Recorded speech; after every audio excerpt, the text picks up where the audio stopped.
mentes, de nossos corações, e que a espiritualidade dessa casa nos ajude, né, a falar sobre ela.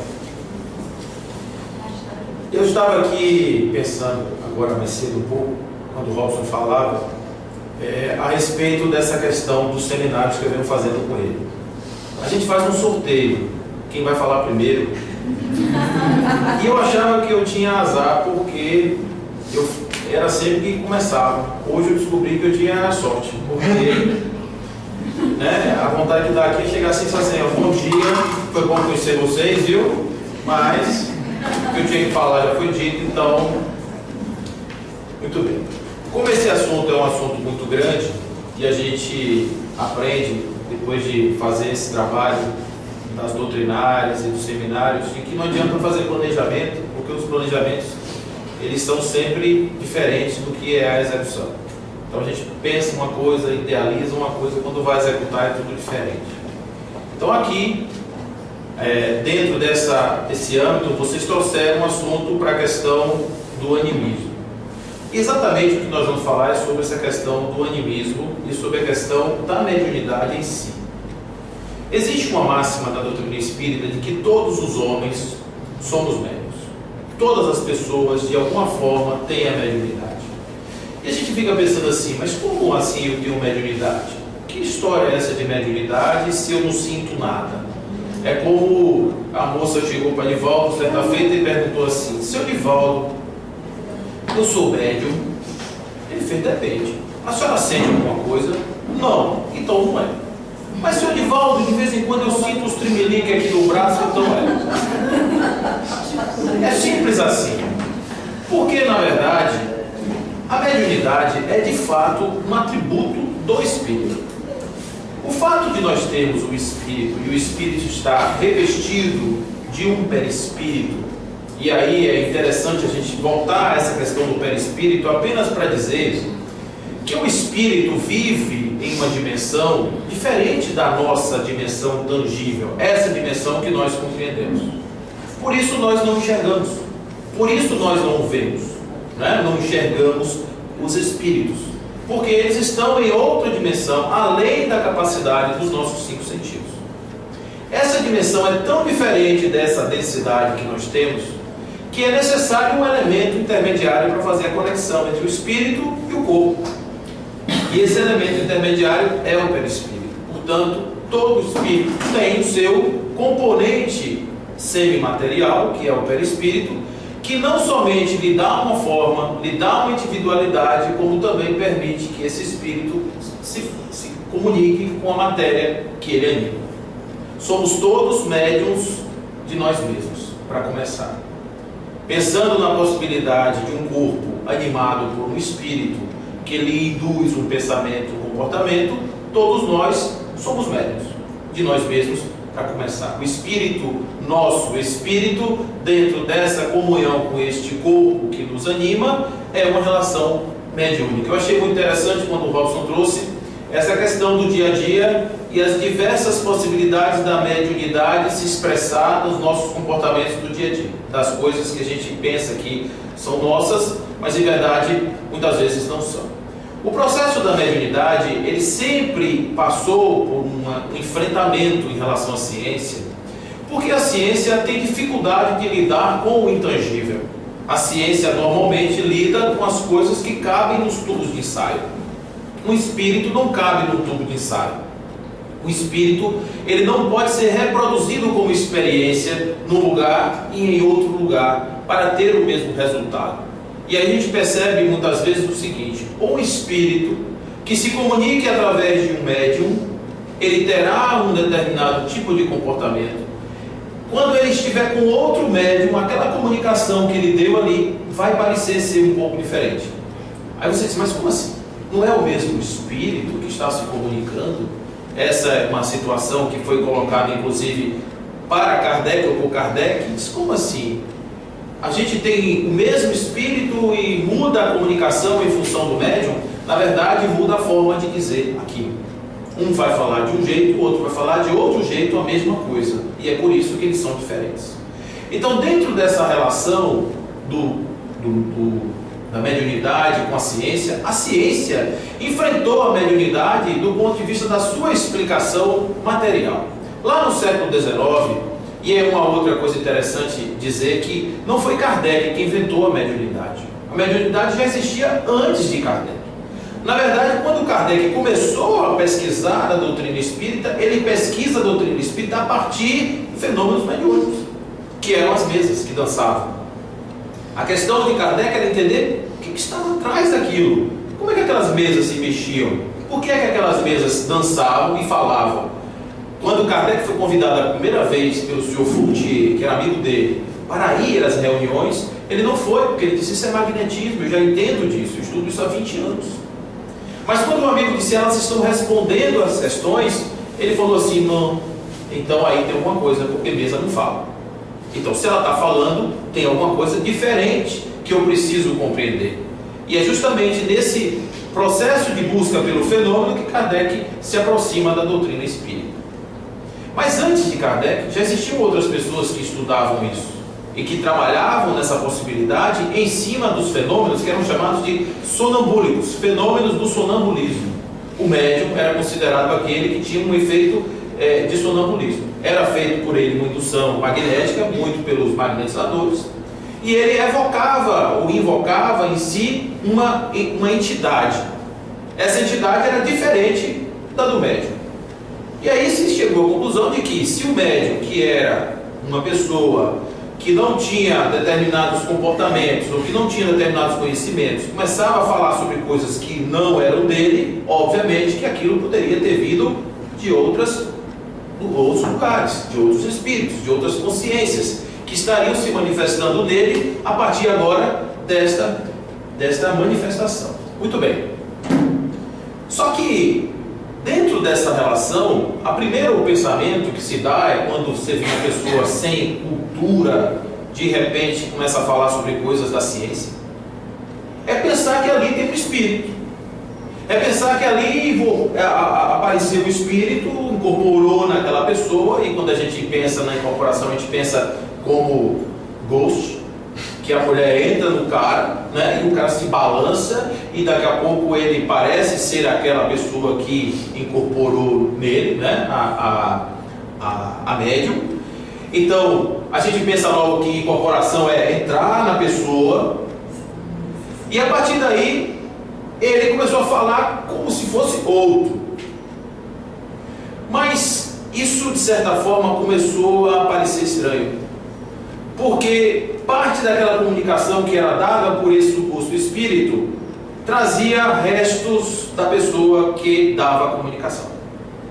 E os cientistas que queriam destruir a tese da mediunidade e do espírito, obviamente, eles diziam que ali era o médium que estava desfragmentando a sua personalidade, e essa personalidade desfragmentada estava dando vazão a um ser do seu inconsciente que se manifestava.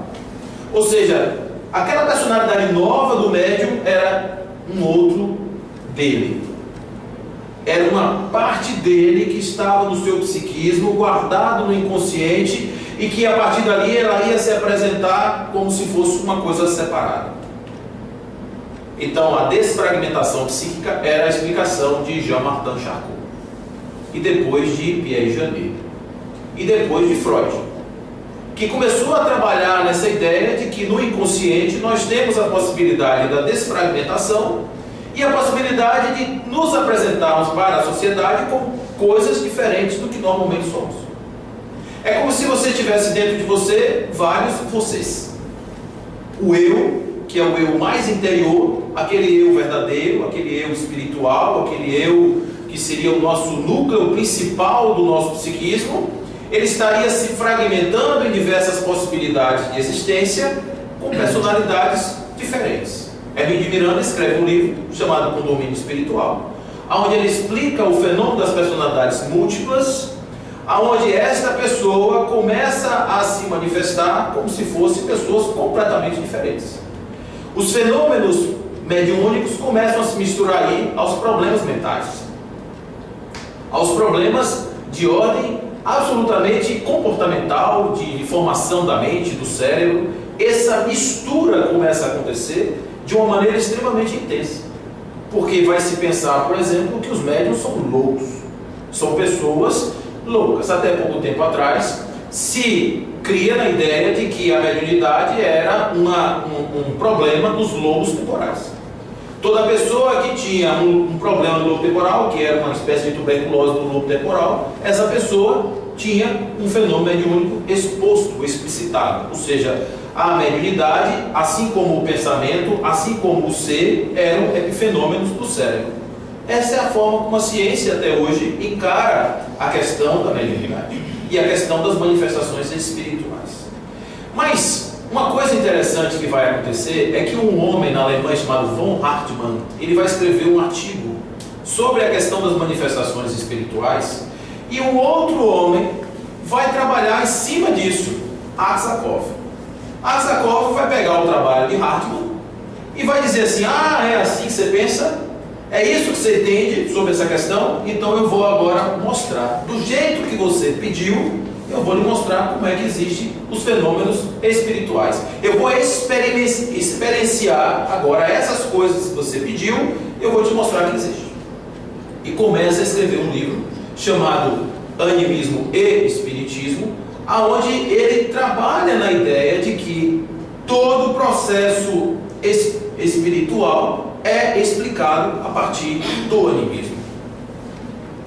A partir da possibilidade do ser em sua própria expressão, ele consegue fazer com que os fenômenos aconteçam. Aí você vai dizer assim: poxa, mas hoje eu estou entendendo o animismo, porque isso é a compreensão geral. Animismo é aquilo que é de fato a manifestação do próprio espírito do médium através do médium. Mas nesse caso ele está dizendo o seguinte: toda a comunicação que passar pelo aparato psíquico do médium será influenciada pelo seu próprio psiquismo. Se você pegar uma água absolutamente limpa e passar num pano, e esse pano tiver algum tipo de substância, que você botou ali um passe-bem, um troço desse, a água não vai ficar impregnada desse perfume? Vai. Porque a manifestação do corpo é feita pelo cérebro. O corpo ele atende aos reclames do cérebro, isso é fato. Os nossos sistemas, o nosso sistema endócrino, as nossas glândulas, os nossos chakras, tudo isso que vai compondo aqui o nosso aparato biológico, ele é instrumento do espírito que somos nós e também instrumento dos espíritos que querem se comunicar a partir de nós. Só que imagine a seguinte situação: você lê um livro que você gosta muito, e começa a contar sobre esse livro para as pessoas, e fala sobre ele, e discorre a ideia do autor, explica tudo, a pessoa entende tudo. Quem escreveu o livro?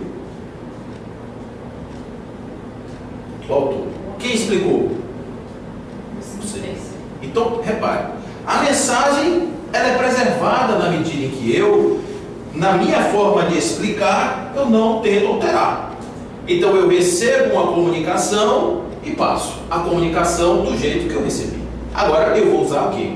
As minhas palavras, eu vou usar as expressões que eu tenho, eu vou usar muito das minhas convicções, eu vou usar a parte dos meus filtros também, porque às vezes essa comunicação ela vem pura, quando passa nesse filtro que é o médium, ela se altera porque o médium vai exercer sobre essa comunicação os seus filtros. Aí você diz assim: e se a comunicação for inconsciente, aonde o médium não participa conscientemente do processo? Mesmo assim, ele vai ser um filtro, porque o espírito que se comunica usa de todo o arcabouço cognitivo do médium. Então, se o médium for uma pessoa que tem dificuldades com sua questão de conteúdo sobre questões doutrinárias, se ele tiver dificuldade em colocar as coisas, provavelmente os espíritos que se comunicam através dele também terão dificuldade. É como se você fosse tocar um violino com duas cordas. O cara pode ser o maior músico que for, mas se esse violino tiver duas cordas, ele não vai conseguir produzir a obra toda. Ele vai produzir uma parte, uma coisa, um som que vai ser legal, mas não vai ser exatamente o que poderia ser. É por isso que quando o Robson traz de que o trabalho do médium é afinar-se, viver é afinar o instrumento de dentro para fora, de fora para dentro. Então é você trabalhar esse processo seu para ser um mecanismo, ser um veículo, um filtro, um canal dessa comunicação o mais perfeito possível. A partir daí é que você começa a entender a mediunidade não simplesmente como um dom, como uma mágica, porque na verdade a mediunidade que aflorou no indivíduo e não aflorou no outro, não quer dizer que ela não exista no outro, apenas naquele outro ela não está tão explícita. E olha o que é que o Consolador Emmanuel vai falar para a gente, porque uma coisa eu sempre me pergunto: dentro do processo evolutivo, nós éramos amebas, vivíamos ali, daqui a pouco a gente virou um peixe, dizem que a gente virou uma galinha, daqui a pouco a gente foi do ovo, daqui a pouco a gente foi uma tartaruga e tal, e a gente está aqui, né? O olho, orelha e tal. Como seria a nossa próxima evolução? Talvez uma orelha aqui no meio da testa para a gente ouvir mais as pessoas, né? Uma boca pela metade para a gente falar menos. Seriam processos evolutivos válidos. Mas a evolução do ser humano, ela vai se dar pela diminuição da densidade dos nossos corpos físicos. À medida em que nós vamos desadensando nossos corpos físicos, vai eclodindo em nós mais a percepção dessa comunicação entre as diversas dimensões. Então eu vou passar agora a ter a possibilidade de conversar com os espíritos e conviver com outros seres de outras dimensões de maneira mais natural, o que seria esperado. O fato de eu estar vivendo uma experiência humana hoje que me impede de ter esse contato é simplesmente porque o espírito pode fazer o que for, morar onde for, mas a escola do corpo ele não vai ter igual a essa aqui da Terra. Porque o corpo, esse corpo ainda animalizado, mais intelectualizado, é um paradoxo em si. Observe que nós temos uma cabeça para pensar, um cérebro que é capaz de fazer um avião voar no céu, um foguete chegar nas estrelas. Mas, se nós formos olhar do ponto de vista evolutivo, este cérebro nos adianta quase nada. Por quê? Porque simplesmente nós fazemos um monte de bobagem. E parece até que a gente não raciocina. E a explicação disso é que nós somos muito mais levados pelo nosso corpo do que guias ou motoristas da nossa própria vida. Nós deixamos o nosso corpo e as nossas emoções nos dominar de tal forma que nós não conseguimos viver uma vida de plenitude simplesmente porque os nossos instintos nos dominam. Olha, o desafio do espírito é justamente vencer essas idiosincrasias da existência física, essas limitações do corpo físico, para que nós possamos então agora fazer com que esse espírito que habita em nós consiga se expressar de uma forma mais intensa. Então, quando nós olhamos o fenômeno da mediunidade, nós vamos ver que hoje existe a preocupação com a questão do animismo muito grande e que inclusive é um elemento limitador das primeiras reações ou ações mediúnicas. O médium que começa, ele faz exatamente aquela pergunta: isso aqui é meu ou é do espírito?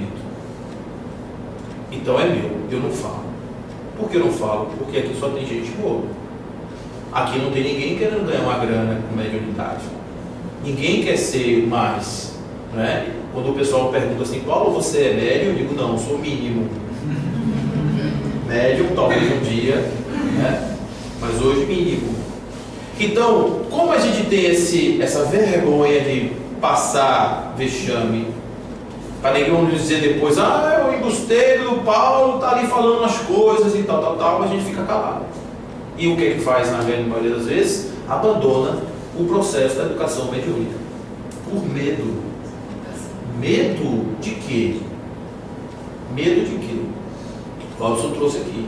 Quando eu perco o controle em casa, quando eu perco o controle no trânsito, muitas vezes eu já estou dando uma comunicação que está se misturando, na verdade, influências espirituais, conforme ele também trouxe 459, de ordinário são eles que vos dirigem, né? Nós estamos ali atuando por influências espirituais, mas racionalizando dentro do nosso próprio eu.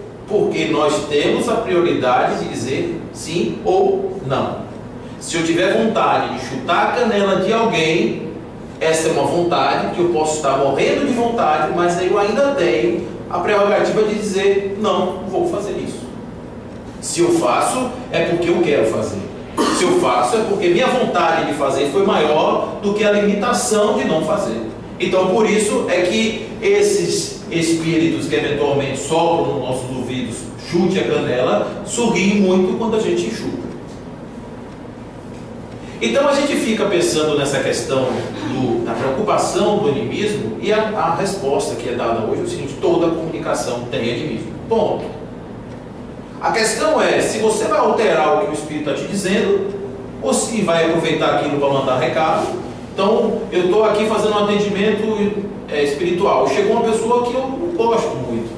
Ela chegou na minha frente. Eu tenho a oportunidade ali de dizer um monte de coisa de verdade para ela, que ela vai aceitar, porque é o Espírito que está falando. Se fosse eu, ela me dava um tapa, mas o Espírito, ela ouve, chora, vai para casa meditar, porque foi o Espírito que falou. Então, eu aí estou aproveitando e já mandando meus recados ali, no meio do Espírito. Mas não estou lhe dizendo isso, mas não, eu estou aproveitando aqui, já estou no caminho. A gente tem que tomar cuidado com isso, porque quanto mais passivo você se colocar, quanto menos interessado na conversa você estiver, mais fidedigna será essa comunicação. Mais limpa será essa mensagem que chegará no destino da forma correta. É deixar fluir. Deixar fluir, e isso é um processo de aprendizado que vai acontecer com o tempo, que vai acontecer a cada minuto. Quando você for dentro do seu processo evolutivo, você vai vendo que isso vai se desenvolvendo com naturalidade. Por que isso tudo acontece? Porque nós somos um ser múltiplo. Nós não somos só espírito, nem somos só carne. Nós somos carne e espírito e mais algumas coisas. Porque nós somos um indivíduo bio, psíquico, sócio, ânimo e espiritual. E bota mais coisa aqui no meio. Então, quando a gente vai acrescentando tudo isso aqui, a gente vai vendo que não é só o espírito que nos dirige, mas nós também temos essa capacidade de nos dirigir. E quando nós estamos falando de mediunidade, nós estamos falando de transformação do eu. Por que as pessoas vêm para o fenômeno e as pessoas não vêm para a transformação? Porque o fenômeno é receber e a transformação é dar. E dar é sempre mais difícil. Então receber é bom, porque tem a ver com alimentar o meu egoísmo, que já está nativo em mim, né? Tem a ver com as minhas necessidades emocionais que estão em carência, tem a ver com tudo aquilo, e é o meu medo louco de morrer. Então, se alguém conseguir curar a minha vida, ótimo. E depois? Depois eu faço que nem as pessoas que iam na casa de Pedro. Tem uma passagem que mostra, inclusive, a descida daquele paralítico pelo telhado, onde Jesus trabalhava o dia inteiro. E aí chegou uma mulher que estava com suas feridas, ele curou. Chegou um homem que estava paralítico, ele curou. E depois Pedro viu chorando e perguntou: por que você está chorando? Eu estou chorando porque essas pessoas que vieram aqui voltaram para suas vidas. A mulher que estava leprosa e que as pessoas a desprezaram, agora ela está voltando para se vingar de quem a desprezou. Aquele que estava ali privado durante 20 anos de estar na vida desborne, agora ele vai poder fazer tudo o que ele nunca fez. Porque nós temos essa necessidade. Porque dentro desse ser múltiplo, muitas vezes a gente privilegia o corpo. A gente dá ênfase ao corpo e o espírito, que é o ente eterno, ao qual nós deveríamos dedicar mais tempo, esse a gente dedica um dia na semana, 1 hora por semana.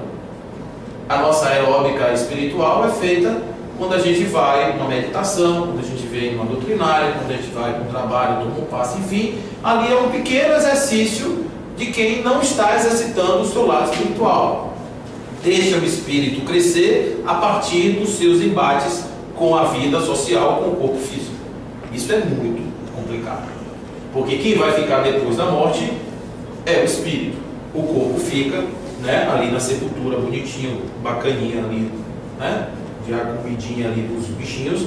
E o espírito vai com todos os seus problemas e segue na inutilidade das nossas vidas, levando o que nós não aprendemos, ou até mais, o que nós carregamos nessa própria vida, nessa própria existência. Então, dentro dentro desse contexto, a mediunidade, ela é, como diz aqui o Evangelho segundo o Espiritismo, capítulo 24, é simplesmente uma aptidão para servir de instrumento mais ou menos dúctil aos espíritos em geral. Então, quando você olha a mediunidade, não é um dom, porque a mediunidade vem para gente boa e vem para gente que não é boa. Aí você diz, mas essa pessoa, o caráter dela é de uma mosca, mas ela é médium, é. Porque ali está uma mediunidade prova. Porque a mediunidade é também prova para muitas pessoas. Esse contato com o mundo espiritual, essa influência constante que ele recebe e a possibilidade, óbvio, por esse canal estar aberto, de ser obsidiado constantemente, isso é uma prova. Então, isso é uma prova que o induz à caridade, que o induz a levar a sua vida, a sua existência, a servir ao outro através da mediunidade. Então, a mediunidade se transforma num instrumento para o processo evolutivo. E todos nós temos no grau necessário para as nossas necessidades nessa vida. Não existe nenhum mérito em ser médium. Existe, ao contrário, uma sinalização de que ali veio um instrumento para que eu possa, usando esse instrumento, me desenvolver mais do que ao outro, que eventualmente não tem.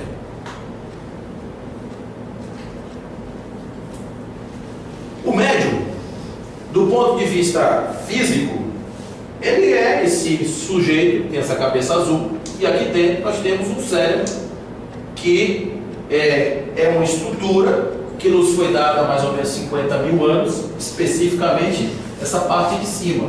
Na verdade, o cérebro como estrutura, ela já existe há milhares de anos, milhões de anos, e essa estrutura mais externa, mais periférica, mais ou menos 50 mil anos. É isso que nos dá a capacidade de entender as coisas. Esse cara aí em cima.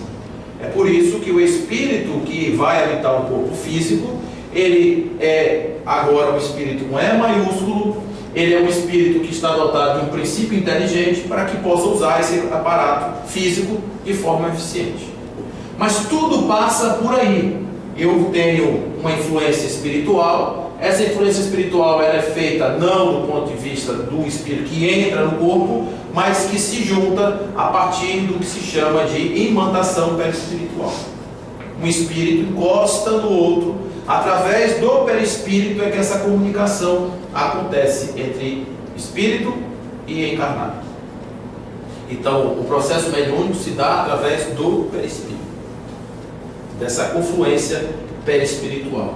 E tudo vai pelos sistemas dos sentidos do médium, no sistema nervoso central, no sistema nervoso periférico, para que o corpo se movimente, a boca mexa, os braços se mexam. Mas ele está passando por dentro do médium, e vocês fizeram uma pergunta. Quando o médium recebe uma comunicação de um espírito que quer se movimentar, como acontece muitas vezes em outros lugares, onde você vê as manifestações espirituais, normalmente com danças, com uma mistura de coisas. Aí vocês assim, mas isso é certo, não é certo, enfim, o que significa isso? O que significa é que o espírito, ele tem necessidades ainda como as nossas. Não é o fato de morrer que a pessoa, o espírito, deixa de ter as necessidades humanas. Ele continua com as necessidades humanas. Então, no momento em que ele chega no plano espiritual com as suas necessidades humanas e ele vai se manifestar, ele quer se manifestar baseado na sua crença, na sua forma de ver o mundo, na sua percepção e etc. E é por isso que ele aparece como boiadeiro, é por isso que ele aparece como as danças que a gente vê nos outros lugares. E a gente diz assim, mas esse espírito então é um espírito atrasado? De jeito algum. Absolutamente. Os espíritos que se manifestam nessas entidades, eles podem ser tão grandes do ponto de vista da bondade, do ponto de vista da pureza, quanto aqueles outros mais intelectualizados que sentam numa cadeira quietinho e dão sua comunicação. Porém, como um ser múltiplo, aquele espírito ainda precisa passar por outros processos evolutivos para aprender certas coisas, que ele não precisa da dança para se movimentar, que ele não precisa do charuto, que ele não precisa de certas coisas. Então isso faz parte de um processo evolutivo, não quer dizer que está errado. Eu cito esse exemplo no meu caso sempre. Eu preciso para o meu processo de transcendência das imagens, eu preciso ainda. Vai chegar um dia que eu vou ter a capacidade de sentar embaixo de uma árvore, ficar em posição de lótus e fazer minha conexão sem imagem nenhuma. Hoje eu preciso delas. É o meu processo de crescimento, é o meu processo evolutivo. Então outro não vai ter mais essa necessidade, já vai estar em outro estágio, não é? Que também faz parte do crescimento dele. Mas isso tudo mostra que quando essa comunicação vai acontecer através do médium, o médium pode chamar o irmão e dizer: meu irmão, pode dar sua comunicação, nós vamos receber com o maior amor do mundo, mas não precisa disso. Aqui não precisa disso. Por isso que muitas vezes a pessoa diz assim: poxa, numa sessão, né, dentro de um centro espírita, o espírito está aqui com a mão e eu gostaria de dizer que estou com muita raiva, porque não pode se mexer, não pode expressar. Então a pessoa fica dizendo assim: mas como é que uma pessoa vai se comunicar sem dar aso a todas as suas expressões? Vai, desde que tenha equilíbrio e que diga: olha, eu não gosto. Por quê? Porque tal dia aconteceu tal coisa, e isso foi ruim para mim, isso me causou tal e tal e tal problema, que até hoje eu carrego. Não é a mesma mensagem sendo passada de uma forma mais tranquila? Claro que é. Não precisa externalizar, jogar a cadeira para cima para dizer que eu estou zangado. Eu posso argumentar. Porque se uma criança vai pedir uma coisa e ela não está sendo atendida na sua necessidade, ela vai usar da força física porque ela não tem argumento. Mas se for uma pessoa esclarecida, essa pessoa vai falar a mesma coisa com argumento, com frieza, com clareza, tudo sem problema nenhum, e vai ser a mesma comunicação dada por formas diferentes. Então, só para resumir, essa comunicação, ela também passa por um processo evolutivo, a forma de se comunicar. Qual é o nosso papel enquanto médiuns? Qual é o nosso papel enquanto doutrinadores? É fazer com que esse processo aconteça dentro de um caminho educacional, de um caminho evolutivo voltado à questão das ações do bem. Não se está fazendo juízo de valor, até porque em todas as casas aonde se prega o bem, a presença das entidades venerandas é constante. Isso não quer dizer que as casas espíritas kardecistas sejam as melhores casas para receber espírito. Pode ser. Apenas existem formas, vamos dizer assim, educativas. Na casa espírita kardecista é o lugar onde esses espíritos vão se apresentar de uma determinada forma, muito mais no mundo das ideias do que no mundo das formas. Sai daí, você tem algumas possibilidades, outras de comunicação pura, de comunicação boa, de comunicação estável, sem a necessidade de certas externalidades. Isso obviamente que existe também os excessos, e os excessos em todo lugar é complicado. Dentro desse contexto, a mente do médium é a base de todos os fenômenos mediúnicos. Então não se preocupem com esse processo do inimigo, simplesmente isso, deixem rolar. Você aprende a escrever escrevendo, você aprende a andar andando, você aprende a amar amando, você aprende a fazer fazendo, você aprende a ser um bom médium, a ter essa confluência, essa sintonia, sendo médium, exercendo o papel da mediunidade.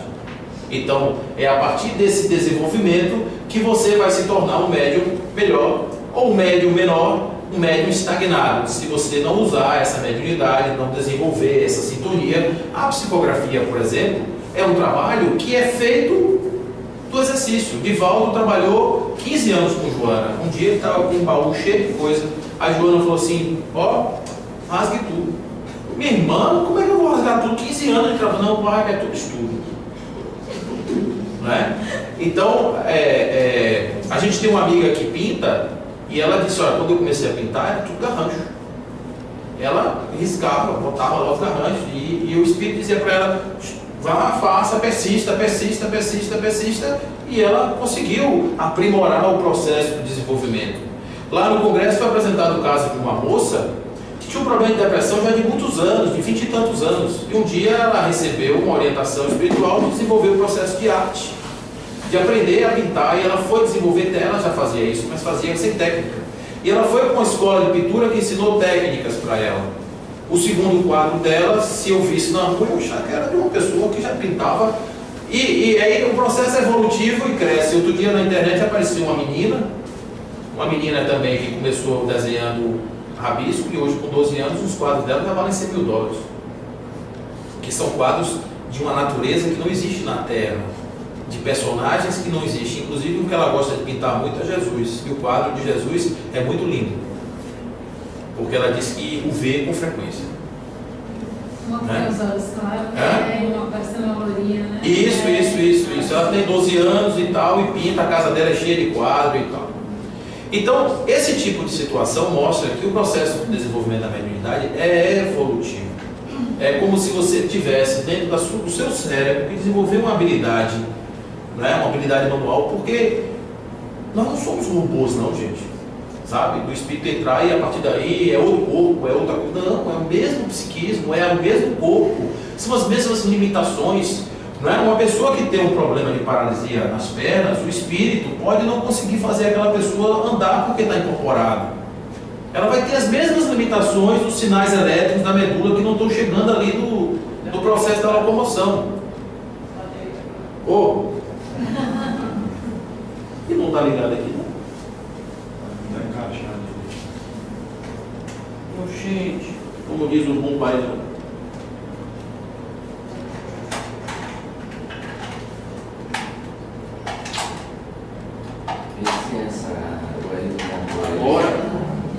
Agora foi.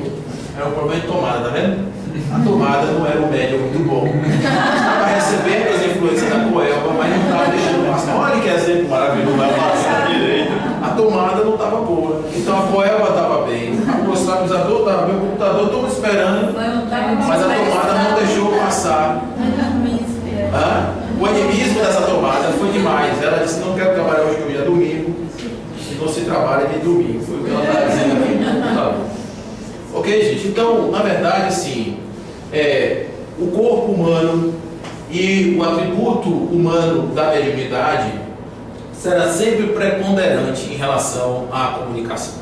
Né? Então, a gente tem que relaxar um pouco isso e a gente pensar que nós somos, no fundo, essas coisinhas que estão aí. Né? Então, dentro do cérebro, a gente tem ali a nossa glândula pineal, que ela está sendo estudada, inclusive pela Universidade de São Paulo, pelo Dr. Sérgio Felipe, que ele está fazendo um trabalho muito interessante sobre a pineal, inclusive exportando esse conhecimento para o mundo. E ele falando que essa glândula tem uma característica diferente. É ela que faz uma criança não ter a eclosão da sua sexualidade antes da hora. Ela diz assim, é um termômetro que diz assim, ó, agora você pode reproduzir. Então, ela, dentre outras coisas, ela trabalha com os ciclos do corpo e todo o equilíbrio do corpo passa por ela. Mas ela tem uma característica, ela é feita de mineral. Ela é toda de cristais de hepatita, ela é toda mineralizada, é como se fosse uma antena. Então, essa glândula pineal, segundo os estudos dele, ela representa um canal de conexão com a espiritualidade, porque ela funciona como se fosse uma antena que capta esses sinais que vêm de frequências, de ondas que nós ainda não conseguimos entender direito. Então, ela seria esse ponto. A partir daí, todos os nossos sistemas estão ligados a essas glândulas, ali as suprarrenais, o pâncreas, ovários, né? Então ali as gônadas de um modo geral, nós temos aqui o timo que está nessa altura do coração, e cada uma glândula dessa está em cima de uma das chamadas zonas de energização dos chakras. Então a gente tem a pineal que está aqui em cima, a gente tem a pituitária que está aqui ligada a esse chakra da frente, a gente tem a tireoide ligada aqui à questão do laríngeo, tem o timo aqui embaixo, todas essas glândulas suprarrenais, as que estão aqui, mais as glândulas, nós temos todo o sistema endócrino do corpo ligado à entrada de energia e ao fluxo de energia do corpo, e tudo isso aí à disposição da espiritualidade para usar os nossos mecanismos biológicos. Então é a partir da ação dessas glândulas e dessa interferência que existe aí o processo da comunicação e o processo da mediunidade. Está claro isso? Claríssimo. Do ponto de vista da comunicação mediúnica, não é? A gente tem aqui, olha o que eu falei, o espírito não entra no médium. Essa interseção aqui mostra exatamente que há uma expansão do perispírito do médium, num efeito que chama de balonamento. O nome é ballonment, mas é como se fosse um balão que vai inchando, você tem aquela sensação que você está crescendo por dentro. Isso é uma expansão perispiritual. O espírito também tem essa confluência de perispírito, dá essa possibilidade do espírito interferir nos sistemas, no sistema nervoso, no sistema endócrino do médium. A partir daí, você tem toda essa periferia, não é? Onde você tem os mentores, os dirigentes espirituais que guiam o trabalho, os dirigentes do plano físico, os que fazem o processo de doutrinação, atuando dentro de um conjunto ordenado para que aquela comunicação aconteça. Isso daí mostra, para a gente tomar um pouco de cuidado, que a comunicação fora de uma casa espírita, uma comunicação feita... você está numa festa de 15 anos e tem uma pessoa passando mal, uma pessoa que acabou de perder um parente, aí você é médico, você diz assim, peraí que eu vou ver se seu parente se comunica com você agora. Aí vai ali para um canto e faz uma sessão mediúnica no meio do balão, num baile de festa. Não rola, gente. Olha aí o tipo de preocupação que tem que ter, né? A preparação psíquica. Muita gente quer fazer isso em casa, tem que tomar cuidado, não é? Porque o lugar de fazer esse tipo de trabalho é aqui, que tem toda a proteção dos mentores da casa, que já conhecem a energia da casa, que já formaram a psicosfera da casa. É aqui que é o lugar de fazer com segurança a sua comunicação. Óbvio que se você tiver uma emergência, uma situação e tiver que acontecer, em nome da bondade e em nome do amor, tudo vale. Mas se for uma coisa simplesmente para uma exibição, se for uma coisa somente para atender uma curiosidade, se o objetivo não for nobre, a recomendação é não façam, porque obviamente que não tenham cuidado e a proteção devida para fazer essa atividade sem problema. Então, do ponto de vista ainda biológico, a gente tem lá a ação do sistema nervoso. Então o pensamento do espírito é decodificado e a partir daí ele vai para essa área do cérebro, que é a área do pensamento. E o médium, através da sua intuição, eureka, que ideia boa eu tive, não é dele, mas ele teve essa ideia, ele então externaliza essa ideia do ponto de vista da cognição. Do ponto de vista físico, esses sentimentos que vêm na comunicação, porque a comunicação ela não é só de palavras, ela também é de sentimento. Esses sentimentos, eles atuam nas glândulas do sistema do corpo do médium e o médium sente a sensação do espírito. Então, se o espírito vier com tristeza, o médium normalmente sente essa tristeza, expressa essa tristeza. Agora, é bom dizer que isso não é uma coisa ruim para o médium, porque o médium está sendo um veículo, o médium está sendo um canal, ele está sendo ali vamos dizer assim, uma reprodução dos sentimentos, da comunicação que está sendo passada para ele, mas isso não está internalizando do seu psiquismo. Aquela tristeza não é dele, aquela tristeza não vai fazer parte do seu processo de depressão futura. Aquilo ali simplesmente é uma coisa que passou e passou, não é? E foi embora.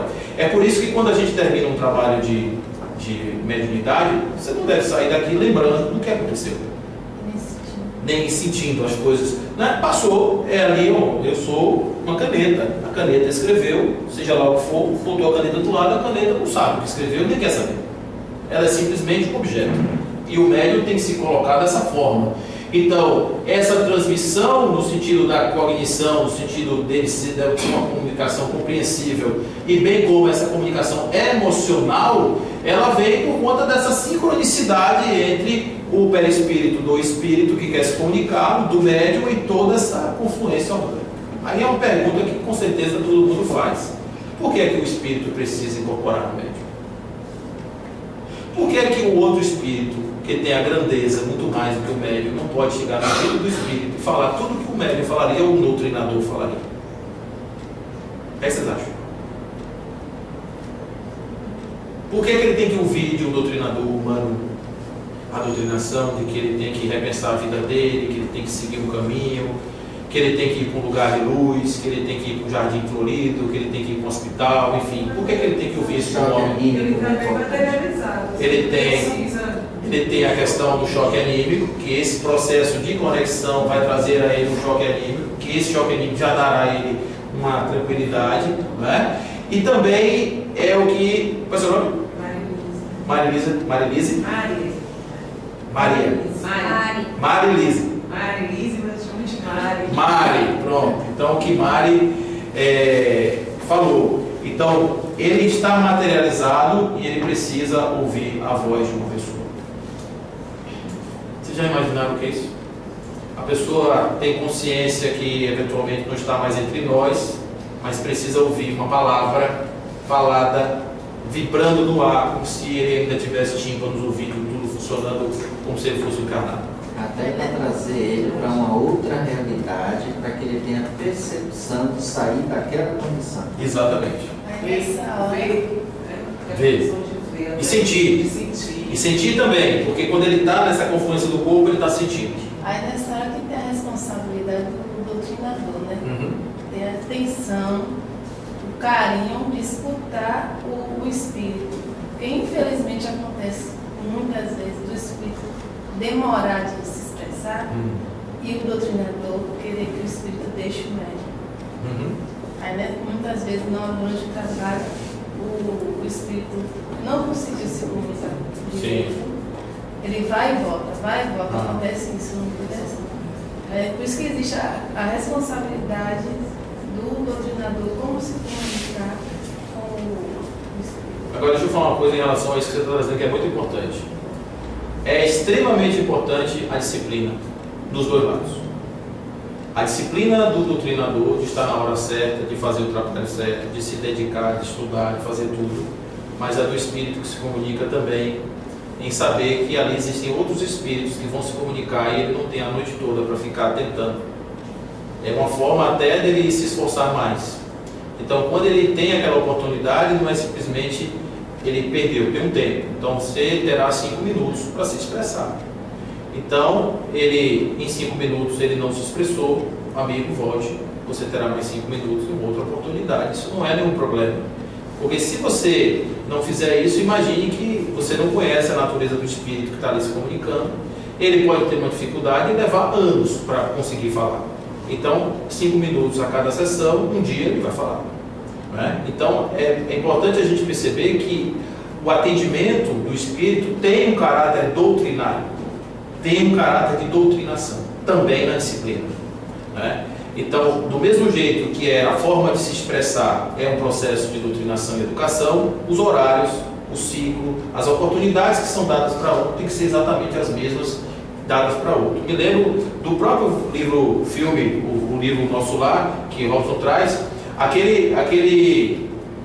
que na hora que André Luiz entra naquele salão para conversar com aquele ministro lá, e ele acha que ele ia lá na frente com aquele andarzinho bonitinho dele, todo piticado, e ele chega lá e o cara ia atender ele. Pois não, como a gente faz aqui, né? Eu fulano do balcão, a gente fez a pergunta, não respeito a fila, nada. Então, ele fazer isso, o cara não tem problema nenhum, com toda amorosidade, eu vou te atender, mas você tá ali atrás, daí o cara olhou o salão, estava parecendo um saque de sexta-feira, para tirar com negócio. Aí ele chegou, meu Deus, não tem uma senha para idoso, não. Ele ficou assim pensando, não tem senha para idoso. Então, porque é um cenário muito interessante que se mostra em relação ao mediúnico. Mas tem uma coisa nessa comunicação desse espírito que, como psicofônico, às vezes, quando o médium que vai dar, né, a oportunidade para o irmão falar, a gente já sentia antes. Quando ele vem, eu acho que quem também está, quem vai dar, já começa aquele vínculo com aquele espírito, então ajuda muito, ter o acolhimento. Isso, sim. Acalmar até, porque às vezes ele é tanta, e você, aquela energia, você vai acerenando até para que ele possa. Acho que existe o psicólogo, que acho que é o primeiro até, mais nada até que chegue o irmão que vem de lá e todo aquele processo. Olha, isso que você está trazendo é extremamente importante, porque você está num processo de comunicação, você está num processo de comunicação e vem o espírito agitado. Você sabe que o tipo de energia, qualidade, você percebe. Então, você precisa se acalmar muito, porque esse seu padrão vibratório vai estar com ele na sintonia. Ele já está sintonizando com você. Então, agora quem vai ser o driver vai ser você. Quer ver um exemplo? Pega um som e bota lá a uma frequência bem baixa, aquela musiquinha numa frequência bem baixa, e deixa seu cérebro viajar nessa frequência baixa. O que vai acontecer? Seu cérebro vai baixando, vai vibrando na música, vai vibrando, daqui a pouco você está totalmente relaxado. Por quê? Porque a música lhe doutrinou. Ela fez seu cérebro entrar naquela faixa de vibração. Mesma coisa acontece, você tem um acoplamento de um espírito que está Se você entrar na vibração dele, você potencializa a emoção dele. Mas ao mesmo tempo, se você deixar ele se instalar do jeito que ele quiser, mas você, enquanto médium, até consciente, você começar a respirar e até conversar com ele, meu irmão, venha, tranquilo, fique tranquilo, nós estamos aqui, esse campo aqui agora é para você, né? Nós estamos recebendo aqui essa comunicação de uma forma que você pode se expressar naturalmente, você vai poder dar a sua comunicação, nós vamos recebê-lo com toda a amorosidade possível, e o objetivo aqui é lhe ajudar. Então vamos aqui juntos, me ensine e eu também vou passar para você o que eu puder. E o que eu posso, como médium, dar além de uma boca a um espírito desse? Posso dar a minha paz. Eu posso fazer meu coração serenar e dar a ele esse presente de paz em mim, que ele vai levar depois daqui. Poxa, foi tão bom, né? Ficar ali com o Mário, ali naquele cantinho ali, naquele momento, aqueles 5 minutos com ela me fez, eu quero voltar. Isso faz com que ele volte, né? Que ele seja bem atendido. Quem é que não volta na loja, no restaurante que é bem atendido? Todo mundo volta. E às vezes ele quer, e às vezes a gente percebe que ele não está bem acostumado, tem tanto tempo que não sente isso ou aquilo, né? Que é a amorosidade, que ele fica sem entender aquela energia.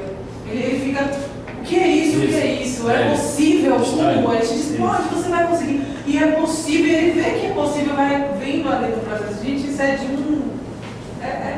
Rapidinho. Aí Thaí falou o fator início do processo mediúnico. Isso, exatamente. Você começa a acalmar, interferir positivamente. Olha o que o Rosa está trazendo aqui. Ó. Nesse caso, olha como o animismo funciona bem para o processo, porque isso é anímico. É o próprio médium interagindo com aquele irmão que está nele. Olha como isso é legal. Aí você diz assim, mas isso no inconsciente funciona também? Claro que funciona. Porque o espírito do médium inconsciente, ele não toma um balmonite e cai lá. Apesar do espírito médium estar em estado de transe, o espírito dele está ativo. Então, se ele for uma pessoa caridosa, boa, volta de novo a questão aí do processo da educação do médium, se ele tiver isso como natureza, essa natureza vai se expressar nesse campo e vai fazer com que esse espírito se comunique de forma muito tranquila, de forma muito boa. Né? Então, só olhando aqui do ponto de vista do nível, né? A gente tem aqui os transes psíquicos, que a gente tem lá o superficial, que é aquela sensação, aquela coisa que você meio que sente e tal. O profundo, que é o que você entra realmente e desaparece. E o intermediário, onde você fica com parte consciente e parte não. Ele pode ser breve, pode ser demorado, e ele pode ser natural ou pode ser provocado. Óbvio que, na medida do possível, ele deve sempre caminhar para ser o provocado no sentido de você mesmo dizer que o momento é aquele, porque senão você está ali no ponto de ônibus, está dando comunicação, você está num casamento, você não concorda com o casamento, vai dar uma comunicação, já pensou que coisa desagradável? Você está ali, o padre lá levanta uma pessoa fazendo um discurso contra o noivo de outra vida, que não tem nada a ver com o casamento, vai explicar isso para o povo da noiva, não dá, né? Então, o médium tem que se controlar, porque essa comunicação ela tem que ser feita no lugar certo e na hora certa, também faz parte daquilo que até um tempo era chamado de desenvolvimento mediúnico, mas hoje é conhecido como educação mediúnica. Só para finalizar, né, quando a gente tem a comunicação, a gente tem que levar em consideração que, assim como aqui na Terra nós temos pessoas que já estão mais instruídas, outras menos, pessoas mais educadas, outras menos, pessoas que têm uma situação ou outra, aqui do ponto de vista evolutivo, os espíritos também, Kardec, sob muitas restrições dele mesmo, ele desenvolveu um esquema que seria mais ou menos distribuído em 3 ordens e 10 classes. Eu gosto muito desse desenho, só para vocês terem uma ideia de como é que nós estamos, não é? Então, de um modo geral, os habitantes da Terra estão aqui ainda nessa 3ª ordem, que são os espíritos ainda que estão em processo bem inicial do processo de desenvolvimento. Na 10ª classe, nós temos os impuros. Como diz Divaldo, o espírito mau é mau. A gente não tem ideia de quanto um espírito mau pode ser mau. Ele pode ser mau mesmo, não é? Então, esses caras aqui, eles estão bem no estágio ainda primitivo. Ele é mau, eu diria que a palavra, o verbo talvez não seja o verbo ser. O verbo talvez não seja, ele é mau, ele está mau, porque ele um dia vai ficar bom, né? Isso aí não tenha dúvida. Passando por todo esse processo evolutivo, ele vai ficar bom. Mas ele agora está impuro, mau, né? No sentido de que ele não tem nenhum tipo de despertamento consciencial de bondade dentro dele. Na nona classe, tem aqueles que estão a fim de esculhambar. São os que vêm promover a discórdia, são aqueles que vêm criar o tumulto, são aqueles que criam a confusão. Eles são chamados levianos. Os de oitava classe são chamados pseudo-sábios, que são aqueles que têm conteúdo. Esses são perigosíssimos, porque eles se expressam numa comunicação mediúnica e você vai dizer, mas nossa, que espírito maravilhoso que veio, que trouxe uma mensagem desse tamanho. Mas aquilo, na verdade, ele leu o manual do cara de pau e ele só fala as coisas superficialmente, ele não aprofunda, ele não sente, aquilo não é verdade para ele, aquilo é só uma forma dele chegar em você. Ele sabe que você gosta. Ele diz assim, dissimulado, ele sabe assim, ó, você gosta de ouvir sobre o Bahia, então ele vai dar comunicação só sobre o Bahia. Vai dizer, o Bahia vai para a primeira, só o espírito mesmo, você não sabe.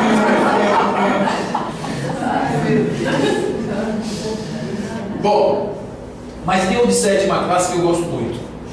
Esse eu acho muito legal. Eu tenho amigos que dizem assim, não tem negócio de religião, não me meto nada disso, não negócio de espiritismo, não sei o que, nada disso.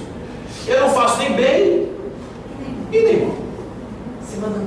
Eu estou em cima do muro. Onde ele está? Na sétima classe. Kardec botou ele atrás do poltergeist, aquele do filme da menina da televisão que destrói a casa toda. Está atrás, gente. Esses rappers, esses batedores ou hiperturbadores, porque se for só os batedores, é uma forma, o fenômeno tictológico é um fenômeno de expressão, mas perturbação não, perturbação é confusão mesmo, perturbação, a palavra perturbação é em francês, em português, em inglês, é tudo igual. Então ele é perturbador porque ele cria o tumulto, ele pega os objetos, joga os objetos para lá, joga para cá, ele está numa classe melhor do que o que não faz nada.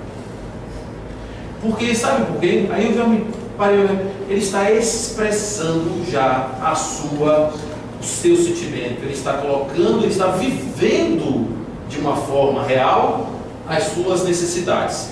E o reflexo disso contra ele será o aprendizado que o levará a outra ordem. Ele está na fronteira, ali para a segunda ordem. O fato dele estar vivendo isso já está lhe dando já uma percepção. Então ele vai agora benevolente, sábio, espírito de sabedoria, a segunda classe que seriam os superiores, e enfim, lá os espíritos puros. Então, quando nós estamos recebendo a comunicação, qual é a preocupação do doutrinador, dos trabalhadores de um modo geral? É entender que natureza de espírito é essa que está se comunicando. Porque uma das formas mais perigosas de obsessão é a fascinação. E é muito fácil se fascinar quando a gente está diante de uma grandeza que é por nós, em cima dos nossos valores, atribuída a alguém. Então isso nos leva a uma histeria de fascinação que é facilmente objeto de um processo de manipulação dos encarnados. Então a gente tem que ter, como dizia Kardec, racionalidade com amor. Então você tem que receber de forma amorosa sempre, mas não é que o espírito vai apresentar a carteira de identidade, mas na medida do possível ele não pode se melindrar se você quiser saber quem ele é. Porque quando o espírito se melindra, quando você faz perguntas sobre quem ele é e quais os propósitos dele, isso já não é um bom sinal. Porque o espírito que é um espírito bom, o espírito que vem realmente para o trabalho e tal, ele jamais vai se importar com isso. Ele sabe que ele é invisível, você não está vendo, ele sabe que você vai ter que acreditar no que ele diz, e ele sabe que vai ter que provar que ele é o que ele é. Então ele não tem nenhum problema com isso não, ele não tem nenhum tipo de dificuldade, mas quando ele cria dificuldade, você já fica opa. Então tem que ter um pouco de racionalidade em relação a esse processo, para a gente também não estar transformando o processo da mediunidade, que é uma mediunidade, que é um mecanismo tão bom, né, tão naturalmente bom, em simplesmente um veículo de comunicação para espíritos que não estão ainda em processo de desenvolvimento. Então a gente tem que tomar cuidado com a mediunidade. Em que sentido? O médium tem que tomar cuidado com a sua existência, para que ele não seja um canal aberto às energias que ele próprio cria para si. Então ele vai ter que ver onde é que ele vai botar o pé dele, ele vai ter que ver agora de que tipo de energia ele vai se envolver, os seus sentimentos, as suas emoções, ele vai ter que trabalhar melhor. Então tem algumas responsabilidades que são inerentes ao processo da mediunidade, mas sobretudo e fundamentalmente o médium tem a obrigação de estudar. para que ele entenda o que está acontecendo com ele. Quando aconteceu, ele sabe o que está acontecendo. Por quê? Porque ele estudou, ele sabe, ele ali não é nada estranho na vida dele. Ele percebeu o que está acontecendo e pode, inclusive, orientar outras pessoas a fazer uso dessa mediunidade de uma forma mais tranquila. Então, como Allan Kardec diz em Evangelho segundo o Espiritismo, a mediunidade é coisa santa e deve ser praticada santamente e religiosamente. Quando eu ouço essa frase, eu queria só dizer uma coisa para vocês. Santamente, religiosamente, não tem nada a ver com catolicamente, nem cristianamente, nem budisticamente, nem nadamente. Tem a ver com a forma como você lida com ela. Quando você está falando de santamente, você está falando do sentido do sagrado. Você está falando do sentido da importância. Você está lidando com a energia que na verdade é a sua essência mais fundamental. Você está lidando com você mesmo. Você está lidando com o seu eu verdadeiro. Isso não existe nada mais santo do que isso. Porque esse seu eu verdadeiro é uma emanação divina e portanto você está em contato com o próprio Deus, por isso santamente. E religiosamente tem a ver com responsabilidade. Porque uma coisa que você faz religiosamente é uma coisa que você faz sempre dentro de uma disciplina, dentro de um processo que se repete, que volta sempre. Então, religiosamente tem esse significado. Então, para a gente não pensar que de repente eu tenho que transformar o meu processo de mediunidade num outro tipo de religião, porque isso não é o propósito. O propósito não é esse. O propósito é você viver o processo da responsabilidade e também tendo ideia sobre essa questão. Aí aqui embaixo uma questão muito legal, que é o médium curador, que é uma casa, o processo dessa casa, transmite o fluido salutar aos bons espíritos, não tem o direito de vendê-lo. Jesus e os apóstolos, ainda que pobres, nada cobravam pelas coisas que operavam. Naquele tempo não tinha coelho, então eles não podiam cobrar da casa do caminhão conta de luz. Hoje, as despesas da casa precisam ser pagas com as contribuições daqueles que vêm na casa. Mas o trabalho em si não deve ser cobrado. Então a gente precisa estar atento a essa distribuição e graças a Deus as casas espíritas trabalham muito bem nesse aspecto. Então, do ponto de vista da vivência da mediunidade, a mediunidade eu posso dizer a vocês pelos dois caminhos. Me obrigou a estudar e me obrigou a fazer uma reflexão sobre mim mesmo. Então isso traz perspectivas muito boas do ponto de vista da sua vida, desde que você entenda que a mediunidade é de fato um presente que você recebe para o seu trabalho. Se você tiver disposição, se você tiver a predisposição para o trabalho, se você tiver a vontade realmente de servir, não existe caridade maior do que você ver um espírito que chega atormentado sair bem.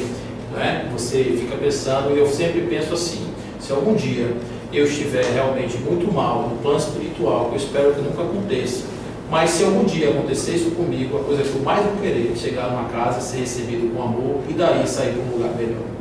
Que assim seja, gente.